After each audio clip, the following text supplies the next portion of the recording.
Boa noite a todos e todas, agradecendo aí a presença de vocês.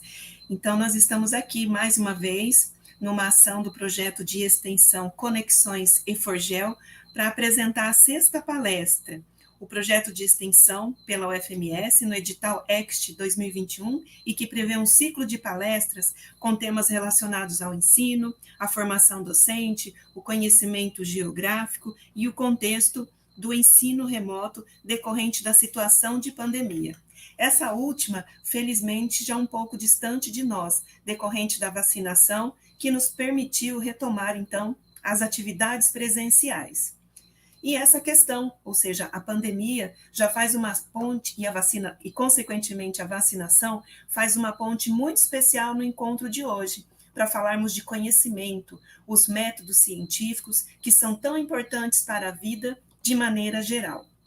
Então, o tema de hoje, trajetórias da pesquisa científica e da docência em geografia, é de interesse de todos, pois ao longo da história da humanidade, as inquietações, as perguntas, a investigação, a coleta de dados, o registro e a interpretação, ao lado do ofício docente, do trabalho educativo dos professores, são elementos fundamentais que possibilitaram e possibilitam o desenvolvimento, a inovação, a solução de problemas que em diferentes tempos atingem a sociedade.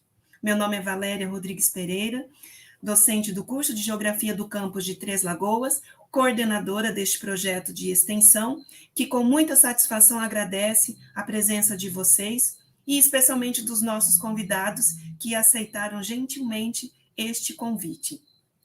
Também agradeço, de maneira geral, o apoio do curso de Geografia, da coordenação, dos professores, os acadêmicos, incluindo aí a nossa equipe, que organiza e transmite a palestra, Mariana, Luana, e também tivemos apoio do Guilherme e ainda do servidor Marcos, que está presente também no momento, dando todo o suporte técnico. Creio que está tudo ok aí o som, a imagem, vocês podem me dar um alô se houver algum problema ou alguma intercorrência. Bom, então eu solicito a vocês que participem das nossas interações por meio do chat aqui no canal do YouTube, coloquem o seu nome, a cidade, o curso e depois perguntas para os palestrantes, que são muito importantes esse momento de diálogo. Nós vamos disponibilizar links de participação, o endereço das nossas redes sociais e, claro, haverá uma lista de presença que será utilizada para a emissão da declaração. Na oportunidade, quero também enviar um abraço carinhoso para os acadêmicos do bacharelado e licenciatura de Geografia, especialmente os participantes do programa de residência pedagógica. Valeu, residentes, por estarem conosco também nesta atividade. Ao PET, o Programa de Educação Tutorial, que sempre nos apoia, e também a AGBTL, que está retomando as suas atividades, e nós desejamos todo sucesso para a Associação dos Geógrafos Brasileiros na seção de Três Lagoas. Por fim, somos gratos ao FMS pela possibilidade de realizar esse trabalho, por meio desta ação de extensão. Então, vamos lá. Vamos começar, então, com o nosso diálogo, com ouvirmos os nossos palestrantes no tema de hoje, que é Trajetórias da Pesquisa Científica e da Docência em Geografia, no qual trazemos dois convidados muito especiais pelo trabalho que realizam, seja na produção acadêmica, na escola, na universidade e em outros grupos e segmentos que eles atuam. Professor Vitor e professor Éder, recebam a nossa gratidão por participarem conosco desta ação. O projeto Conexões EFORGEL é muito grato à presença de vocês. Um grande abraço e o nosso agradecimento desde já. Aqui na organização, nós combinamos previamente e primeiro nós vamos ter a fala do professor Éder. Tudo bem, professor Vitor? Podemos fazer assim, né? E enquanto isso, o nosso apoio técnico vai coordenando aí os slides e também para o professor Éder entrar na sala. Eu vou agora apresentar o professor Éder para aqueles que ainda não o conhecem. Éder Maurício Oliveira Barroso, professor da Rede Estadual de Ensino de Mato Grosso do Sul, graduado em Geografia, licenciatura, pela Universidade Federal de Mato Grosso do Sul, foi bolsista do Programa Institucional de Bolsa de Iniciação à Docência, o PIBID, pós-graduado no ensino de Sociologia, o FMS, integrante do Laboratório de Práticas de Ensino e Geoprocessamento em Geografia, LAPEGEL, membro do Centro Acadêmico Milton Santos, Geografia, UFMS, CPTL, exerceu atividades também junto ao IBGE como recenseador, mestrando em educação, também aqui no programa no PPG, né, da UFMS, na Pedagogia em Três Lagoas, e atualmente é professor na Escola Estadual João Ponce de Arruda, em Três Lagoas, e também é professor preceptor no programa de residência pedagógica. Professor Éder, obrigado pela sua presença aqui hoje. Você tem um tempo de 15, 20 minutos e qualquer coisa eu lhe aviso. Então, fique à vontade, eu passo a palavra a você. Obrigado, boa noite. Todo mundo está me ouvindo? Sim? Bom, então quero começar agradecendo a professora, né, a Valéria, que me convidou para estar aqui hoje. Agradecer todo mundo que está aqui presente, que vai tirar um pouquinho do seu tempo para poder ouvir aqui a gente um pouquinho, né, sobre, igual a professora falou, que é um assunto muito importante, que é, né, a pesquisa e a docência em geografia. Vou aguardar aparecer aqui para mim a iniciação. Bom, então o nosso tema é a trajetória de pesquisa em geografia, né, e a docência. Eu sou o professor Éder, como a professora já me apresentou, e saúde e força para a gente nesse dia de hoje. Pode passar, por favor. Eu começo aqui trazendo para a gente uma publicação. Foi perguntado a um grupo de professores indígenas, certo dia, em 1992, o que era geografia. E aí eles responderam assim para a gente: geografia é onde o rio está, é onde o município está, é para onde vem o sol, é para onde vai o sol.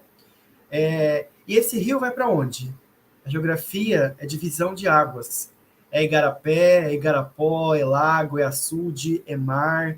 É a medição da terra, é a demarcação, é a fotografia, é o desenho, é a cor, é o mapa. A geografia é o homem que transforma muitas coisas. A mata numa cidade, a terra num roçado, a folha num remédio, a madeira num barco, a macaxeira na farinha. A geografia é o entendimento da aldeia e do mundo. Do nosso mundo e do mundo do branco. É da cidade, é do Brasil, é dos outros países. A geografia é a história do mundo. O mundo é a terra é a aldeia, o rio que cai no outro rio, que cai no outro mar. A geografia é depois do mar. Acho que esse texto aqui, ele coloca para a gente de uma forma simples todas as áreas da geografia. Geografia humana, geografia agrária, geografia física. Toda a geografia está exemplificada aqui nesse texto, que é de 1992, de um grupo de professores indígenas do sudeste do Acre. Pode passar, por favor. Então, quando a gente fala, né, da profissão docente, eu trago o professor Antônio Novoa, que ele vai dizer o que para a gente? Que essa profissão ela precisa ser, te dizer e de ser contada. É uma maneira de compreender e toda a sua complexidade e a sua complexidade humana e científica, claro. Que ser professor abriga as opções constantes que cruzam a nossa maneira de ser com a nossa maneira de ensinar. E que vem desvendar a nossa maneira de ensinar e a nossa maneira de ser. Esse livro aqui é muito, muito interessante, eu sempre gosto de usar ele, que é Memórias de Professoras, Histórias e Histórias. Pode passar, por favor. Bom, então, falando um pouco da minha trajetória, né, o que me trouxe até aqui, o que me trouxe, né, para a geografia aqui em Três Lagoas, vim para Três Lagoas, e hoje eu ser professor de geografia, atuante no ensino público. Bom, né, a gente sempre, quando vai falar da gente, lembra da nossa trajetória, das trincheiras que a gente trouxe até aqui. Eu sou um jovem negro que vim de uma periferia de uma cidade pequena e vim, claro, decorrente de uma formação básica. E minha mãe sempre me disse, eu também sempre entendi desde pequeno que a única maneira de pessoas como eu, que vim de onde eu vim, subir na pirâmide social, era por meio da educação. Claro que não seria um caminho fácil, né, para a gente. Aí, em 2012, terminei o ensino médio, entrei num curso técnico de administração. Nesse lugar que eu estava, eu conheci várias pessoas que foram para a universidade, e eu pensava, será que esse lugar também é para mim? Será que eu consigo chegar lá? Eu que vim de lugar humilde, né? Achava que era muito distante. Mas eu comecei a pensar e falei, não, vou tentar. Pode passar, por favor. E aí, em 2012, eu vou prestar o Enem. E aí, esse é o momento chave na virada da minha vida profissional e acadêmica. Aí, em 2013, passei na universidade com cotas em educação na escola pública. Então, eu venho para Três Lagoas e inicio meus estudos aqui na Geografia UFMS. E durante a minha graduação, eu falo que foi que cresceu muito minha vida nesse momento. Quando eu entro no PIBID, e desde 2014 a 2017, eu ingresso no PIBID e posso fazer parte de programas que me levou ao incentivo à pesquisa na educação, na escola, enfim, e vivenciar práticas da docência dentro da escola e também dentro da universidade, onde eu tenho acesso, né, a pesquisa, projetos, a professores, a projetos de professores, eventos locais, regionais, internacionais. Então, eu falo que isso cresce muito a gente, né? Isso, para mim, também foi muito importante. Pode passar, por favor. E aí, finalmente, eu me formo em 2017, onde eu venho desde lá do 2014 pesquisando o que eu queria fazer lá na monografia. E aí eu entendi que eu queria pesquisar sobre as metodologias de ensino para o ensino de geografia. Então, o meu título da minha pesquisa ficou Um olhar sobre a importância de métodos diferenciados para o ensino de geografia por meio dos recursos didáticos. E aí eu fiz essa pesquisa lá na escola Padre João Thomas, que fica ali na Vila Piloto, né? E aí fui aprovado e finalmente me formei. Depois de passar muita raiva, muito medo, muita tempestade, formei. Formado, fui trabalhar no IBGE temporariamente, trabalhei lá por 2 meses, e depois fui substituir algumas escolas particulares do estado. E hoje eu estou como professor convocado aqui na rede de ensino de Mato Grosso do Sul. Pode passar, por favor. Aí eu pergunto para vocês, será que é possível a gente estar na docência e também fazer pesquisa? Será que é fácil esse caminho? Como é que a gente consegue conciliar isso tudo, né? Olha, já adianto para vocês e falo que é possível, mas não é fácil. A cabeça dá uma pirada, uma hora ou outra a gente vai tentar desistir, mas a gente está sempre no caminho e entender que, sim, é possível. E, sobretudo, é importante que nós tenhamos professores e professoras da escola pública, do ensino básico, pesquisando, fazendo pesquisa e, sobretudo, produzindo material e pesquisa sobre Três Lagoas, sobre Mato Grosso do Sul, sobre o ensino aqui em Mato Grosso do Sul e também sobre a formação de professores aqui em Mato Grosso do Sul. Pode passar. E então eu mostro que dá para fazer esse contraponto, né? Aqui algumas fotos da minha escola de trabalho, do ensino fundamental e do médio. Pode passar.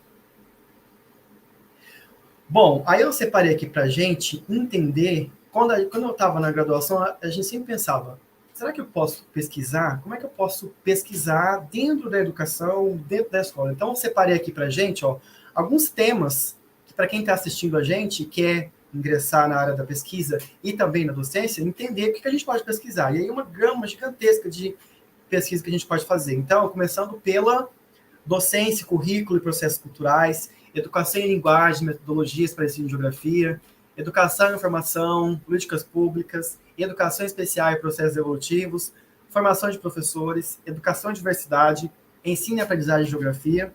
Pode passar, por favor. Muito mais ainda, espaço, ensino e representação, educação, cultura, política e inovação na produção do espaço contemporâneo, educação geográfica, ambiente, representação espacial, processos formativos, práticas de ensino e geografia, metodologias de ensino e geografia, saberes do espaço escolar, produção do espaço na educação e cultura, educação, saúde e cultura, geografia, ensino, cartografia escolar, enfim, nós temos uma gama de possibilidades. E aí, chego até onde eu estou hoje, que eu sou aluno, quase formando aqui no mestrado em educação aqui do FMS, e a minha pesquisa atualmente é os desafios curriculares propostos pela BNCC e os desdobramentos que essas políticas públicas traz para a formação inicial docente aqui em Geografia. Nós vamos encontrar o quê? Avanços, vazios ou desvios. A minha orientadora, a professora Mariana Esteves, aqui da História, de Oliveira. Pode passar, por favor. Então, resumindo aqui o que eu pesquiso hoje em dia, né? Então, é a pesquisa acerca da formação inicial de professores, que se torna uma temática extremamente importante no campo educacional, e especialmente trazendo para a nossa formação o que é professor de geografia e a relação dessas políticas públicas de formação docente, a qual a gente sabe que se encontra completamente articulada a uma educação vinculada à lógica do mercado neoliberal. Isso tudo está explícito na BNCC, na BNC Formação, no novo ensino médio, que a gente chama os itinerários formativos, enfim, tudo isso está associado.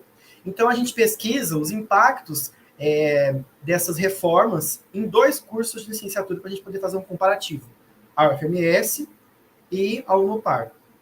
Considerando, claro, tudo que já foi produzido aqui em pesquisa de geografia e que pode auxiliar no entendimento das nossas incongruências, né, e também nesse processo formativo. Nós vamos encontrar o quê? Avanços, vazios ou desvios. Pode passar, por favor. Bom, eu vou pedir para vocês agora fazer junto comigo uma atividade aqui no chat. Eu quero que vocês respondam para mim essa pergunta aí, ó. Qual que é o seu papel social? E aí eu já vou responder a minha pergunta, enquanto vocês colocam aí no chat de vocês. O meu papel social como professor é criar e proporcionar processos de ensino e aprendizagens dinâmicos, entendendo a necessidade e a diversidade dos estudantes, mostrando, então, assim, caminhos corretos para desenvolver atitudes e habilidades que essas pessoas possam atuar no mundo que eles vivem. Porque eu acredito que somente uma educação pública e gratuita de qualidade pode realmente mudar a situação do nosso país e, sobretudo, a situação das pessoas que vivem nela. Então, responda essa pergunta para mim. E agora eu pergunto mais uma outra pergunta. Qual é o papel social de vocês na sociedade? Pode passar, por favor. E eu trago também uma problemática de qual é o papel social dos jovens nas redes sociais hoje em dia.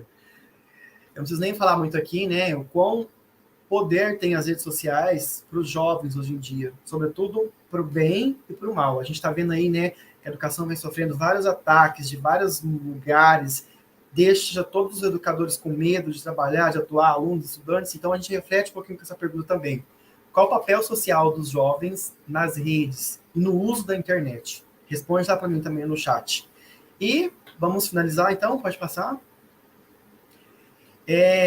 Onde quer que haja homens e mulheres, há sempre o que fazer, há sempre o que ensinar e há sempre o que aprender. Então, a gente traz aqui a reflexão do nosso patrono da educação, que é o Paulo Freire, para a gente poder refletir em quantas questões que nós entendemos hoje que existe dentro da educação, né? E, sobretudo, na pesquisa, e, sobretudo, a importância da pesquisa, a importância da valorização da pesquisa, da universidade pública e de toda a questão que é em volta do ensino e da pesquisa e também da extensão, né? Então, eu me despeço por aqui. Muito obrigado a todos que me acompanham por aqui. E vamos conversar um pouquinho agora com as respostas de vocês no chat.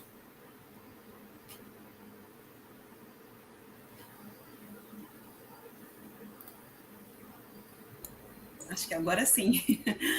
Obrigada, professor Éder, pela sua exposição, a sua explanação, e nós agradecemos também a vocês que estão conosco e podem colocar suas questões, responder as perguntas que o professor Éder deixou aí para vocês, né? Qual o papel social, entre outros temas e tópicos que foram citados por ele no decorrer da fala.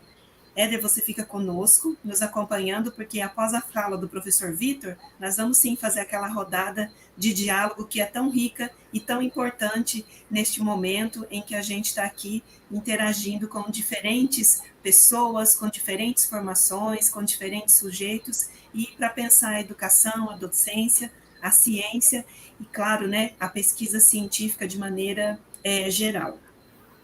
Bom, em breve, alguns avisos. Quer acrescentar algo, Éder? Fique à vontade. Não, vou estar aqui o tempo todo. Tá bom. Certo. Bom, eu gostaria de solicitar a vocês, né, aqueles que ainda não colocaram os nomes, né, aí no chat do YouTube, por favor, né, coloque o seu nome, o curso, a cidade, e se quiser escrever algo mais também, já pode escrever e deixar a pergunta também, que será discutida após a fala do professor Vitor. A lista de presença, em breve nós vamos disponibilizar o link, tá, para que vocês possam preencher aí com os seus dados. Então, vamos ao nosso segundo convidado, que é o professor doutor Vitor Bacani, que já está a postos para participar conosco desta conversa. Professor Dr. Vitor Matheus Bacani é professor associado da Universidade Federal de Mato Grosso do Sul, campus de Três Lagoas, possui licenciatura plena e bacharelado em Geografia pela UFMS, mestrado em Geografia também pela UFMS e doutorado em Geografia Física pela Universidade de São Paulo.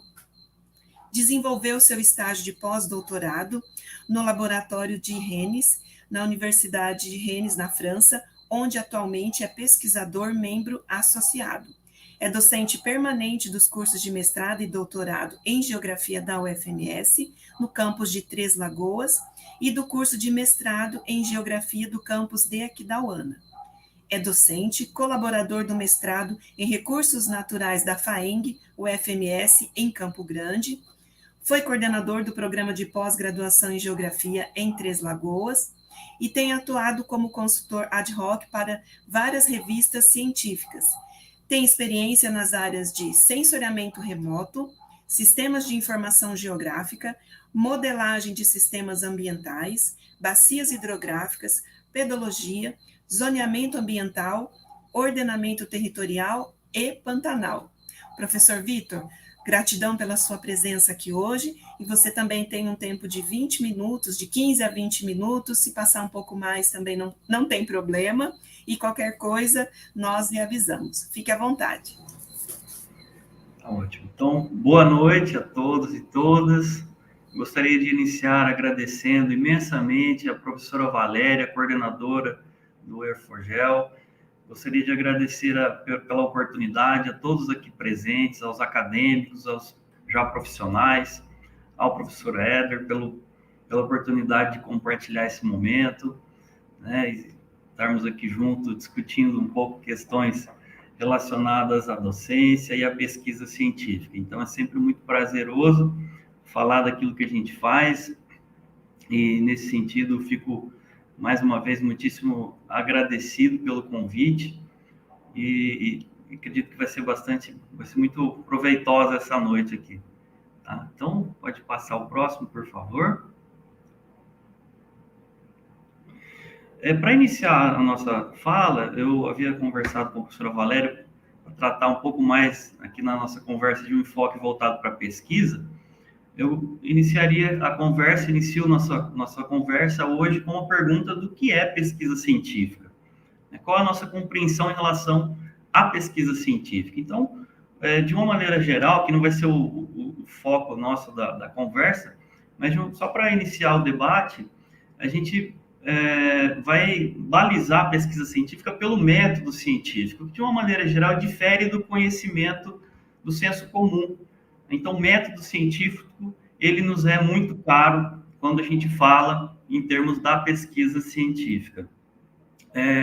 E nós utilizamos do método científico para buscar o conhecimento da realidade, ou de verdades parciais, né, como colocado por Lakatos e Marconi. Então, essa é a nossa busca por meio do método científico, compreender diferentes realidades, né, ou totais ou parciais, que mudam ao passo que a ciência vai avançando. Na geografia, nós, claro, utilizamos do método científico e nós temos diversos caminhos metodológicos a serem percorridos ao trabalharmos com a geografia, na pesquisa. Então, os diferentes métodos ou viés que nós vamos ter ao longo desse percurso, como, por exemplo, o método hipotético-dedutivo, a fenomenologia, métodos humanísticos, ou uma abordagem da dialética, isso vai depender muito da nossa experiência de vida, tudo aquilo que o indivíduo traz ao longo da sua vida, de experiência, e também está relacionado à questão própria da vivência acadêmica. E é nesse sentido que eu gostaria de detalhar um pouquinho com vocês, fazer essa apresentação num pouco da minha experiência acadêmica, né? Então, essa experiência acadêmica ela tem início em 2001. Eu, da mesma forma como o professor anteriormente falou, eu também venho de família humilde. Isso é uma coisa interessante, né? A universidade às vezes parece um sonho muito distante, remoto, mas eu gostaria já de deixar aqui de antemão um recado dizendo que é possível. A gente deve acreditar nos nossos sonhos, devemos acreditar nos nossos sonhos, devemos ser curiosos e persistentes e insistir nos caminhos em que acreditamos que é possível, tá? Eu, até os 16 anos, trabalhei na roça, por exemplo. Já trabalhei de boia fria, para vocês terem uma ideia, né? E consegui chegar até aqui. Então, é possível, sim.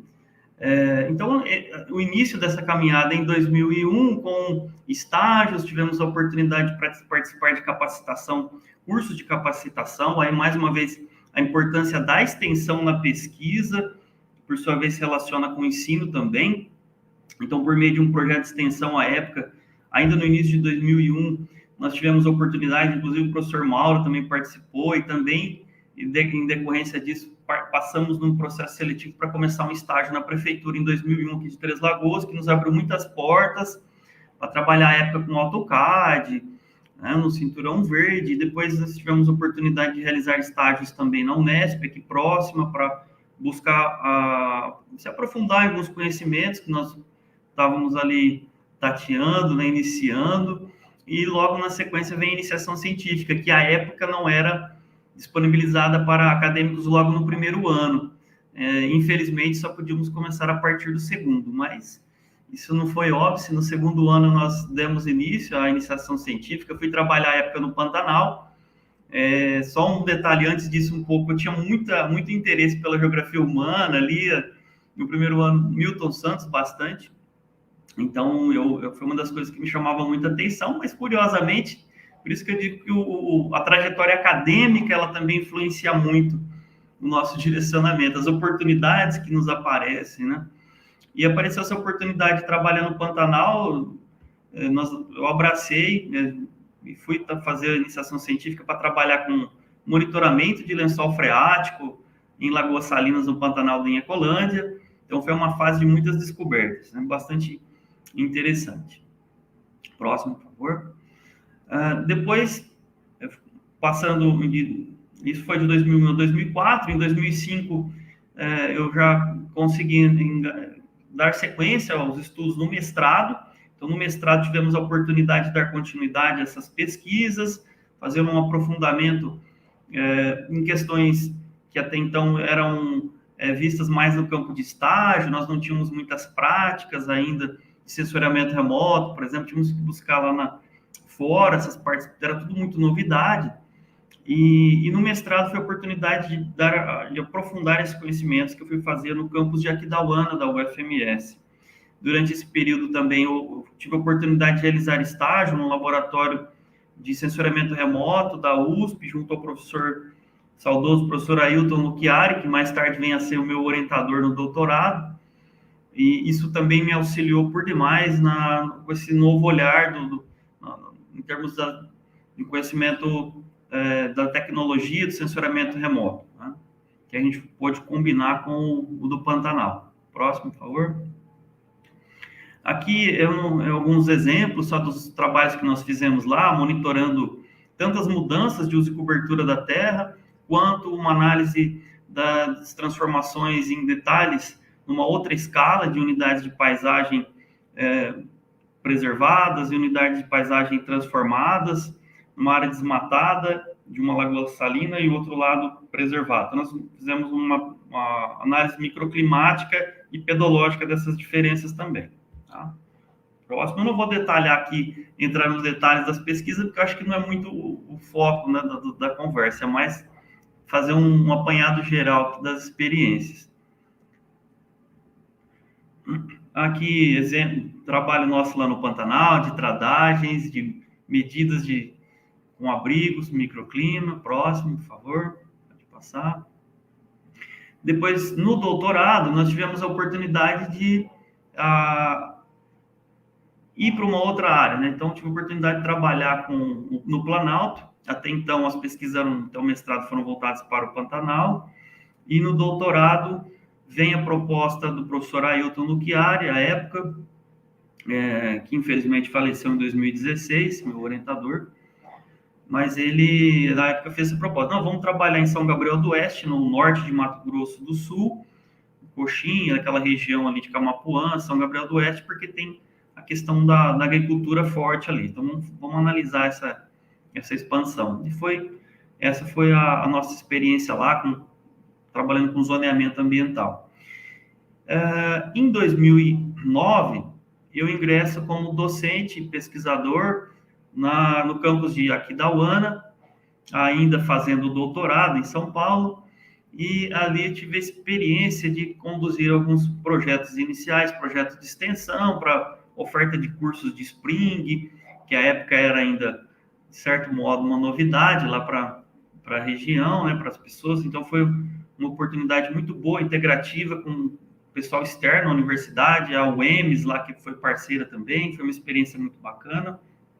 E dali nós tivemos um projeto que deu muitos bons frutos, financiado pelo CNPq, que foi um trabalho na bacia hidrográfica do Indaiá, do córrego Indaiá, que é uma bacia hidrográfica de Aquidauana, que tem um complexo de assentamentos rurais. E esses assentamentos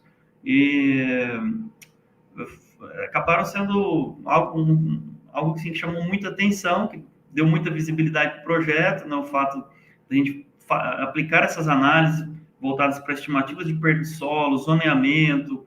Então, nós realizamos uma série de estudos nessa bacia, e foi uma primeira experiência enquanto profissional, né, coordenando projeto de pesquisa lá na bacia do Indaiá. Tá?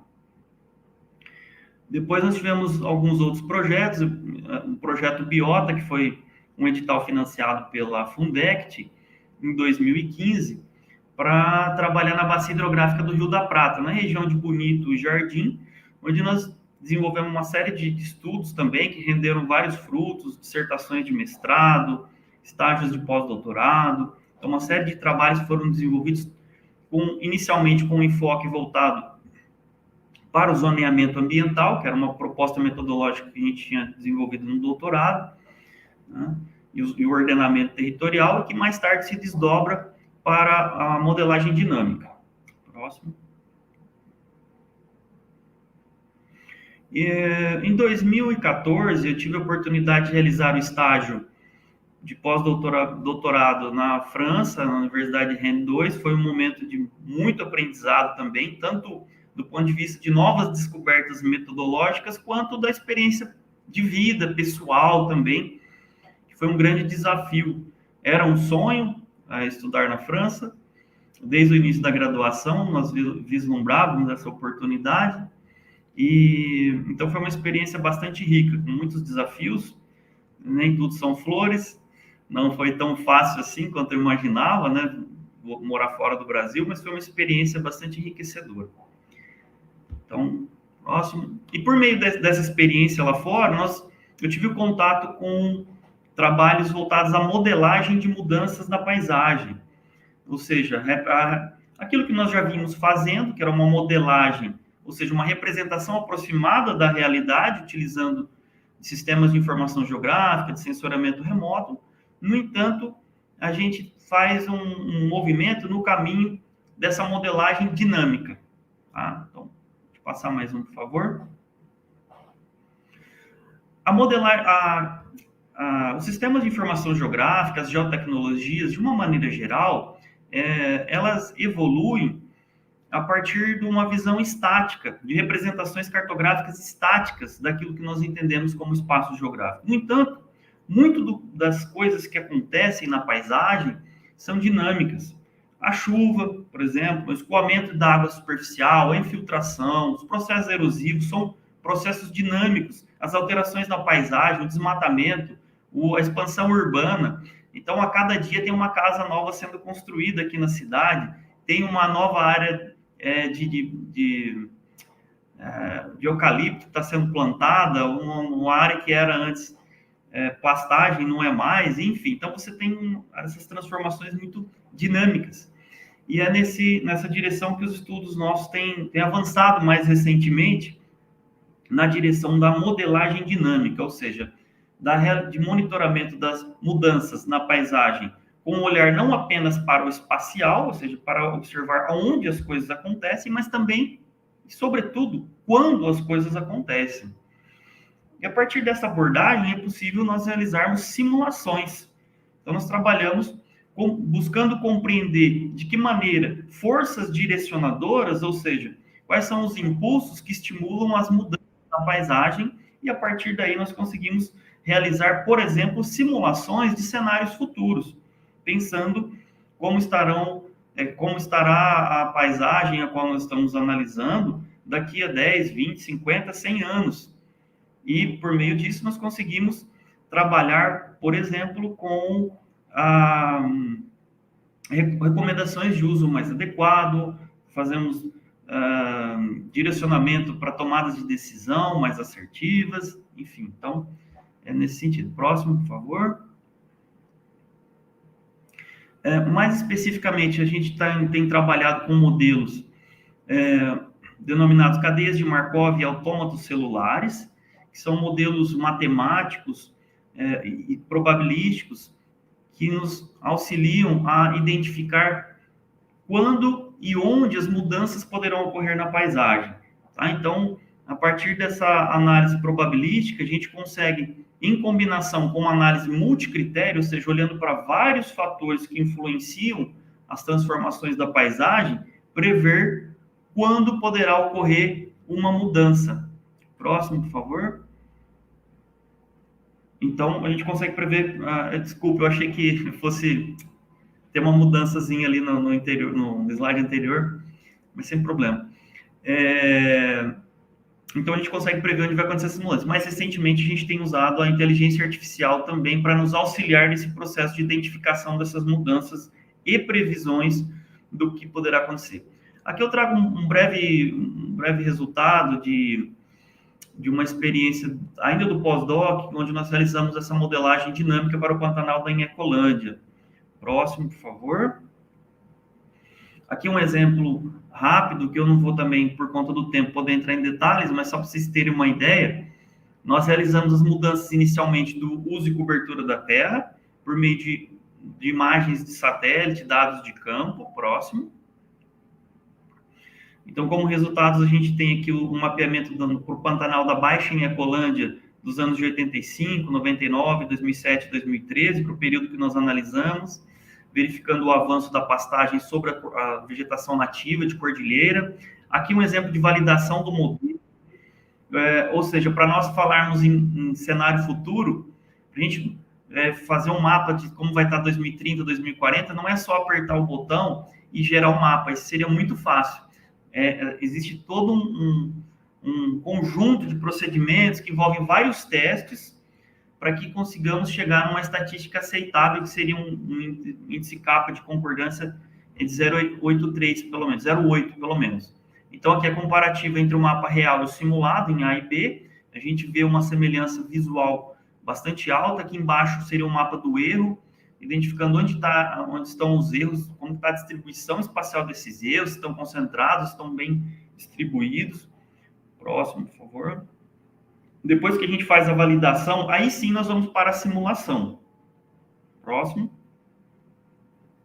Então, a simulação a gente mostra 2013 e 2040, e nessa simulação, depois que nós calibramos o modelo, validamos, a gente tem condições de avaliar como é que vai ser 2040. Mas é só fazer o mapa? Não, nós precisamos analisar e tentar compreender a partir desse mapa a realidade. Próximo, por favor. A partir desse mapa, nós conseguimos aplicar uma análise de tendência de mudança do avanço das pastagens sobre as áreas de vegetação nativa, as cordilheiras, como são denominadas localmente. E nós percebemos que nessas áreas onde temos esses círculos, são as áreas de mais alta intensidade das transformações previstas para o futuro. E elas coincidem justamente com as áreas onde nós temos a mais alta densidade de lagoas salinas, que são lagos que se particularizam no Pantanal, de uma maneira geral, mais especificamente no Pantanal da Inhaculândia, devido às características de alcalinidade que essas águas apresentam. Tá? Próximo. A partir disso, a gente consegue fazer interpretações do efeito dessas mudanças no cenário futuro. Só um registro, essa figura ela foi esboçada ainda na minha dissertação de mestrado.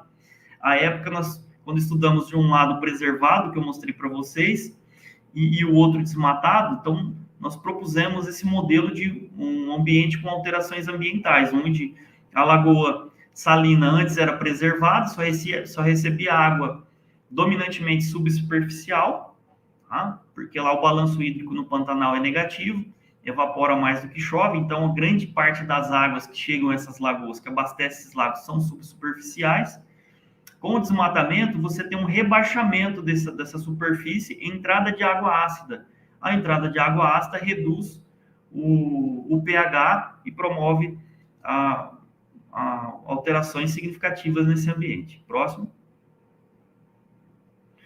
Isso aqui é uma conclusão, que essas maiores alterações estão nas áreas das lagoas salinas. Próximo.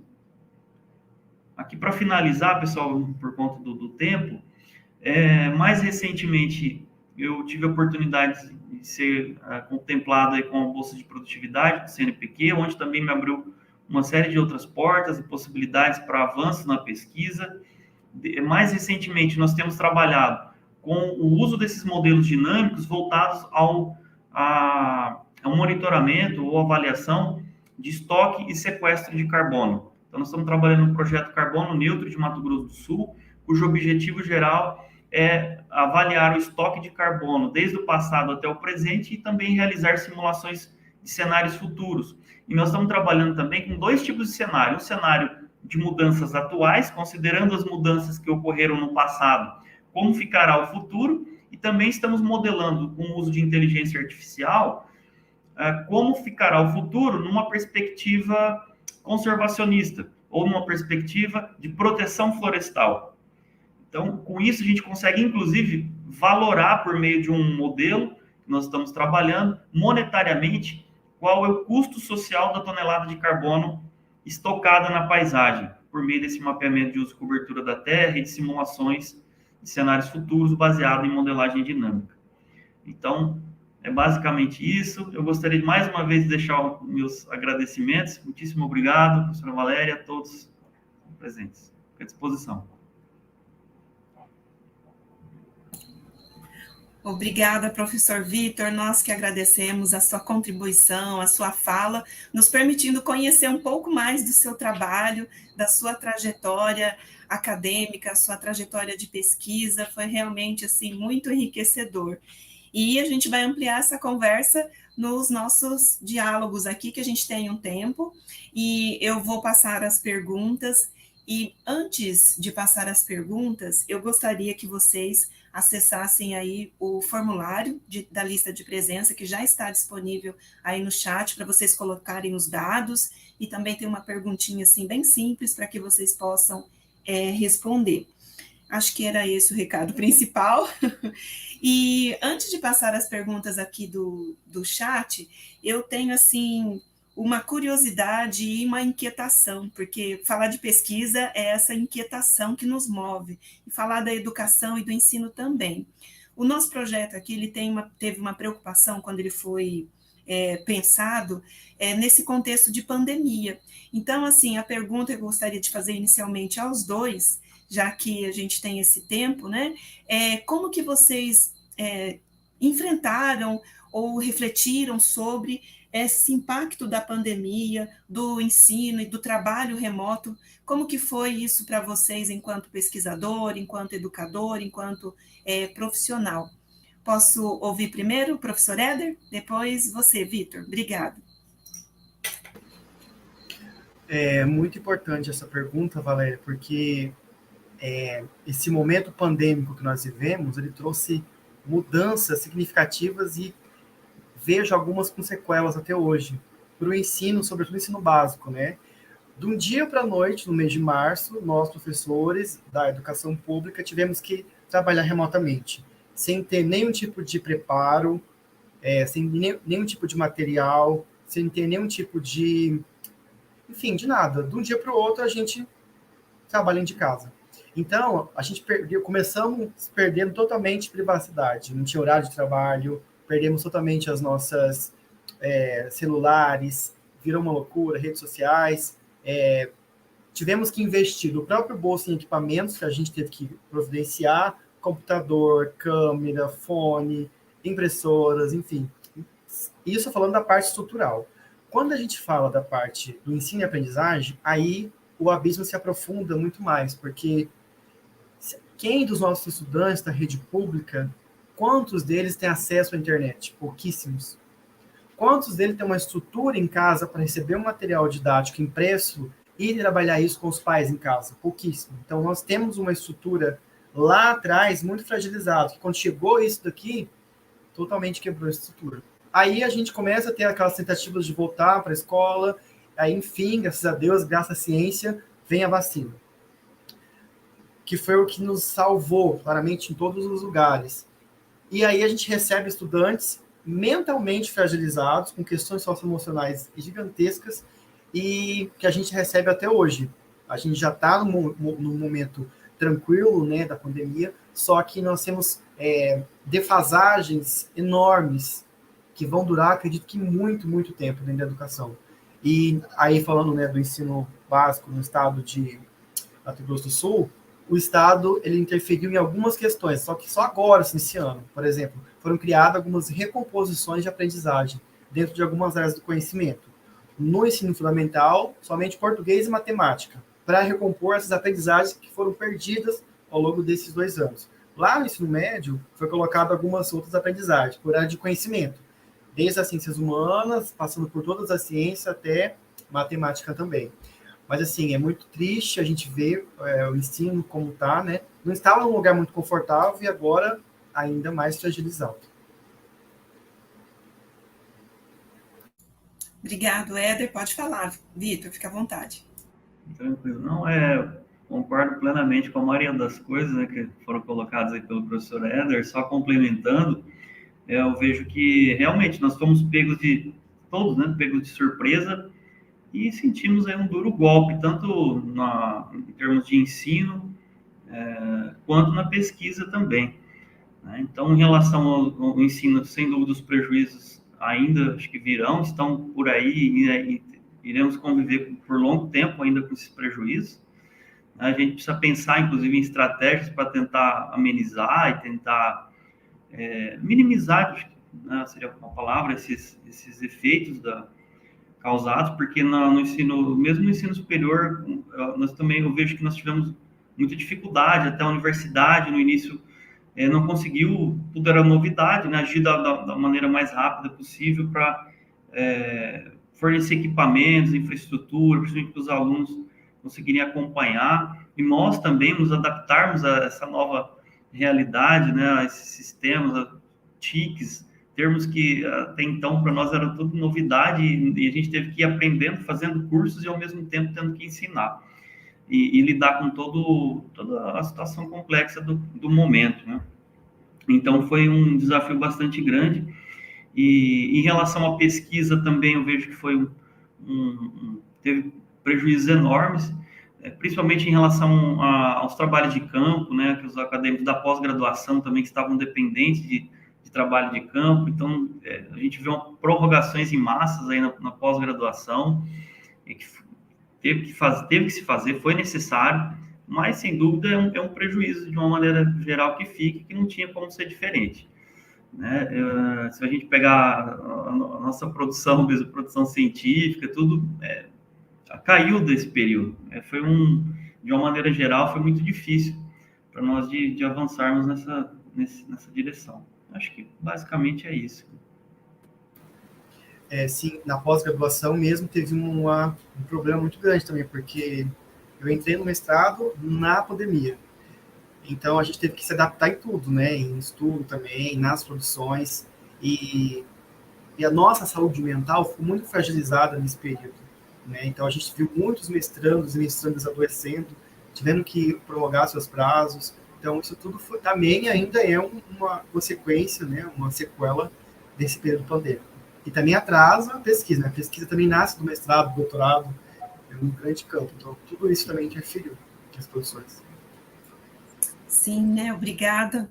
Os efeitos desse período ainda estão reverberando, né? Então, assim, vai levar um tempo para a gente recuperar e resgatar, mas felizmente, já que falamos tanto de ciência aqui hoje, a vacina foi assim, a chave que nos permitiu nessa retomada e até mesmo nos alimentar para a superação, né, desses desafios e essa esperança mesmo de não ficarmos tão fragilizados.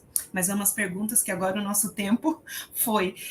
Quem ainda, eu vou correndo aqui, vou olhando aqui do lado, tá, gente? Quem ainda não colocou o seu nome, coloque aqui no chat, coloque a sua cidade, o curso, e também acesse o link para colocar, então, também a sua presença. Deixa eu ver aqui na pergunta, se escapar aqui, gente, vocês me ajudem. Eu tinha uma pergunta aqui, achei.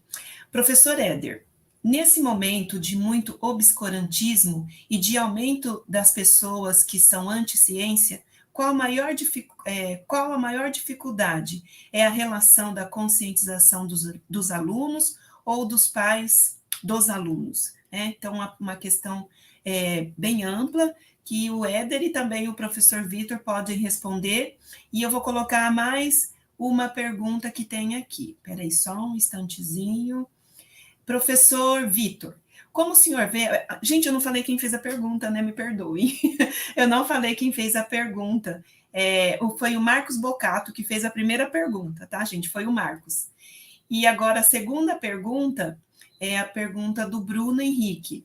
Professor Vitor, como o senhor vê o potencial da modelagem dinâmica no uso de políticas de planejamento vinda da gestão pública? Essa é uma questão bem específica para você, né, Vitor?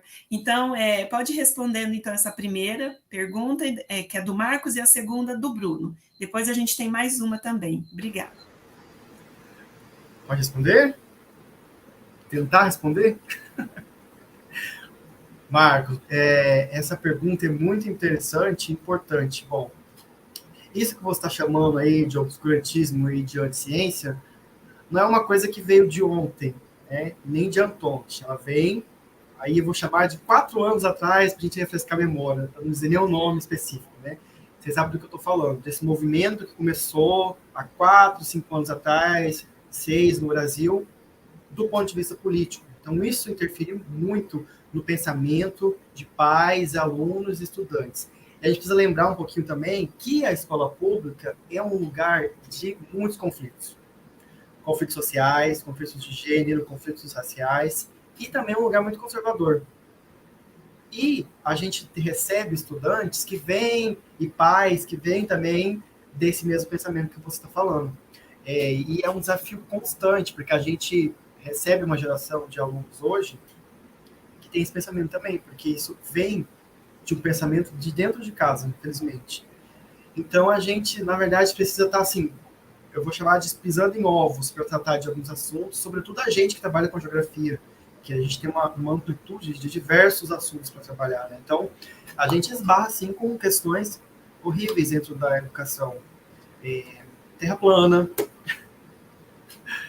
Professor, então a terra é plana. Meu tio viu um vídeo, tá? Minha mãe mandou. Vi no TikTok que aquilo é isso, aquilo outro. Então, a gente tem que esbarrar nessas questões o tempo todo. E também é muito preconceito também, né? Por exemplo, a gente estava trabalhando alguns temas relacionados a literatura negra, cultura negra. E veio uma mãe dizendo que o filho não era para a filha dela ir para a escola nesse período porque estava trabalhando contos africanos, trabalhando na África. Então, veja bem, isso é uma coisa horrível se dizer, vindo a mãe foi até a escola dizer. Então, a gente esbarra nos pais, e os filhos são reflexos muito desses pais também. Então, é um desafio muito grande. E a conscientização tem que vir todo dia. Todo dia. O pessoal que deve estar aqui também assistindo, que está fazendo residência pedagógica ou estágio, percebe esses conflitos diariamente também, brincadeiras, bullying. Isso é uma problemática muito grande. E vai gerar várias coisas também conflituosas para a gente na educação e para os estudantes também.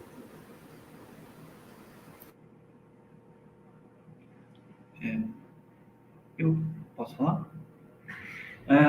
Bom, então, em relação a essa primeira questão, eu acredito que o ensino, a educação, de uma maneira geral, é algo extremamente transformador, que nós, enquanto docentes, nós temos um enorme potencial para transformar a vida das pessoas.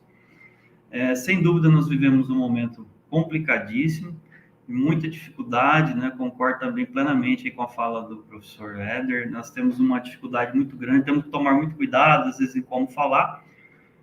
Porém, esse é o caminho, né? O caminho é o do diálogo, deve ser o do diálogo, deve ser o do esclarecimento, e eu acho que o nosso papel enquanto cientista, enquanto pesquisador, e principalmente enquanto docente, é o de levar o novo, de levar o outro, mostrar outros pontos de vista, né, de tentar transformar de alguma maneira positivamente a sociedade. E nessa perspectiva eu acredito muito nas crianças também. Eu acho, né, essa questão de pai e filho, eu vejo que, claro, né, os pais é uma coisa que tá aí regada, que está há muito tempo já, esse pensamento, não é um movimento de agora, mas que sem dúvida começou mesmo antes. Então, o que a gente pode fazer? A gente pode trabalhar com a nova geração, com essas pessoas que estão chegando. Não é fácil, é um enorme desafio, mas eu acredito muito nas crianças e na ciência, por meio da educação, para transformar esse contexto. Então, esse seria o ponto de vista em relação a essa questão. Quanto à segunda questão, colocada pelo Bruno, em relação ao potencial da modelagem dinâmica no uso de políticas de planejamento vindas da gestão pública. É uma excelente questão, Bruno. Sem dúvida alguma, o que nós temos hoje, em relação à aplicação da modelagem dinâmica, temos várias possibilidades que serão riquíssimas à gestão pública. Dentre elas, por exemplo, potencializar as análises e tomadas de decisão voltadas à construção de planos diretor, por exemplo, né, quando se fala em direcionamento de políticas públicas, gestão de expansão de novas áreas, construção de infraestrutura pública, urbana, rural. Então, a modelagem dinâmica ela pode colaborar de diversas formas com a gestão pública. E nessa direção, como que nós temos trabalhado mais recentemente com o monitoramento, com a avaliação de estoque e sequestro de carbono, que é algo extremamente novo, que tem um potencial de contribuição enorme com relação às mudanças climáticas, as questões ambientais que estão em voga no momento, que é uma preocupação de longa data, mas que cada vez mais a gente tem sido pressionado a tomar uma decisão mais acertada nessa direção. Então, a modelagem dinâmica pode ajudar muito, e por meio, inclusive, de demonstrando o valor econômico. Infelizmente, nós vivemos num sistema capitalista, ou felizmente, dependendo do ponto de vista, mas nós precisamos, de alguma maneira, tocar no bolso. Então, quando toca no bolso das pessoas, as pessoas veem a gestão pública, os agentes envolvidos ali no entorno, as pessoas conseguem perceber que há um benefício também financeiro.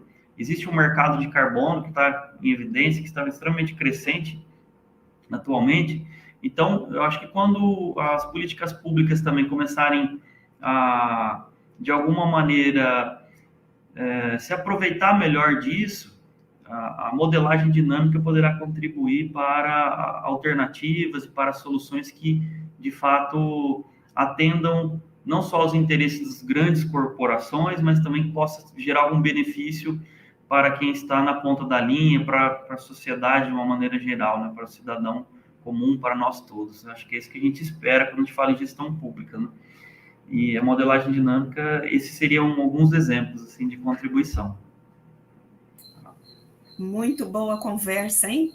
Nós já estamos chegando aos momentos finais, mas tem uma questão aqui, a última, bem interessante, ela até já contribui para que vocês possam fazer as suas considerações finais. A pergunta que eu tenho aqui, e se por acaso ficar alguma para trás, depois eu encaminho, tá, gente?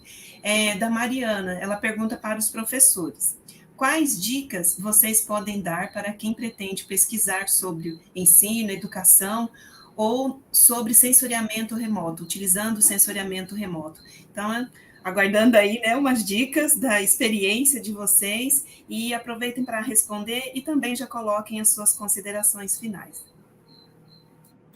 Posso começar? Mariana, muito boa. Mariana, né, que perguntou? Mariana. Mariana, muito boa a sua pergunta, porque são temas muito importantes para a gente pensar. Por exemplo, a gente pode pensar na educação geográfica, né, no guarda-chuva. A gente coloca o sensoriamento remoto e a gente coloca ainda mais a cartografia. A gente sabe que na cartografia, na educação básica, ela é colocada como conteúdo, mas ela precisa ser colocada como uma linguagem que atravessa todos os conteúdos, não como um conteúdo. Linguagem é o quê? Ela transversal, atravessa todos os conteúdos. Então, você pode pesquisar, por exemplo, como é que está aparecendo o sensoriamento remoto dentro dos materiais didáticos que o Estado fornece. Como é que está aparecendo o sensoriamento remoto dentro dos planejamentos dos professores de geografia? Ou como é que a gente pode colocar o sensoriamento remoto como linguagem de mapa, linguagem para identificar um determinado fenômeno dentro da geografia. Então, acho que a gente pode começar por aí também. E aí, puxando sardinha para o meu programa de pós-graduação, lá nós temos também a pesquisa sobre infância e também a linha de pesquisa sobre formação de professores e políticas públicas. Então, a gente pode pensar como é que essas políticas públicas, aí a gente está num caminho cheio de políticas públicas novas. E aí agora uma discussão sobre revogação do ensino médio ou não, reformulação. Então, como é que a gente pode propor ideias também para o sensoriamento remoto aparecer no ensino médio, aparecer no ensino fundamental, sempre junto ali com a cartografia como linguagem, não como conteúdo. Então, eu já também agradeço aqui esse espaço, né, que é um espaço de diálogo, um espaço muito importante para a gente discutir pesquisa, discutir extensão, discutir educação, lá na universidade e aqui na escola. Então, esse caminho tem que ser próximo, sempre próximo um do outro, não um mundo muito longe um do outro. Parabenizar esse projeto da professora Valéria, que é muito importante, muito rico, que ele tenha mais propostas, que ele fique uma vida muito longa aí para a gente poder colher vários frutos dele. E gratidão, professora, estamos aqui sempre que precisar. Obrigado. Nós que agradecemos, viu, Éder? Um grande abraço para você. E agora eu passo a palavra para o Vitor para passar as dicas aí para os acadêmicos na pesquisa e também para suas considerações finais. Bom, Mariana, né, eu acho que o professor Éder já fez um bom panorama em relação às especificidades. São temas bastante amplos, né, a questão da educação e do sensoriamento remoto também, então não vou ficar detalhando muito, são muitas as possibilidades de aplicação. Agora, o que eu gostaria de chamar a atenção é que, independente do campo de atuação, ou área que você deseja pesquisar, aproveitar o momento que a gente está vivendo, um momento de oportunidades, de bolsas, um momento parece que a gente começa a ver uma luz no fim do túnel, um incentivo, o reajuste das bolsas, que, de certo modo, acaba sendo um estímulo para nós precisamos de serem valorizados, né? Eu acho que, nesse sentido, nós estamos vivendo um momento bastante positivo. Então, aproveitar as oportunidades que muitas vezes nós temos ali na universidade, como iniciação científica, o PET, iniciação à docência, tem uma série de programas que podem auxiliar você, né, a dar um direcionamento preciso nessa sua área de interesse, de investigação. E ler muito, né? Nós temos que retomar o hábito da leitura, ele é muito importante. Com a pandemia, nós adquirimos um hábito, tenho percebido que cada vez mais a gente quer as coisas tudo pronto. Eu não sei se é um efeito só da pandemia, se é uma coisa mais recente mesmo das tecnologias, de pegar tudo resumidinho, tudo sintetizado, olhar só para os slides do professor, já ir lá querer fazer a prova, e depois não dá certo e ainda fica bravo. Eu sei das dificuldades de vocês, né? De que o que muitos não, a gente fala das oportunidades, mas muitos têm que trabalhar, não tem tempo para se dedicar, para fazer as leituras. Mas aqueles que têm, não percam tempo, é muito valioso, é muito valoroso para vocês, essas leituras são muito enriquecedoras. Tá dentro do tema, dentro daquilo que você gosta. Antes de qualquer coisa, a gente tem que fazer uma coisa que a gente gosta. O resto é consequência, é só se dedicar, fazer as leituras, ter um bom direcionamento que as coisas acontecem. Então, eu assim finalizo aqui, agradecendo mais uma vez a professora Valéria pela oportunidade, agradeço a todos os demais aqui pela atenção, professor Éder, prazer conhecê-lo aí, e também nos coloco à disposição na universidade para essas parcerias que são muito importantes, junto à rede, né, o ensino fundamental, médio, na geografia, então a gente fica aberto para possíveis colaborações sempre. Muito obrigado. Obrigado mesmo. Foi um diálogo, gente, maravilhoso. Quero parte 2, viu? Quero parte 2. Foi muito bom. Gratidão a vocês por aceitar esse convite, professor Éder, professor Vitor Bacani. Né? Muito bom mesmo essa conversa de hoje. Foi muito gratificante e eu acredito também que para os participantes foi também. Então, eu agradeço a vocês e nós já estamos finalizando a nossa palestra de hoje. Logo mais teremos mais um evento com outro tema para a gente poder ampliar esses diálogos, pensar pela geografia, pensar a educação, pensar todo o conhecimento, os conhecimentos geográficos. É esse o nosso propósito. Então, agradeço a equipe também aí no suporte e a todos vocês que ficaram conosco até agora. Então, uma boa noite e até o nosso próximo encontro.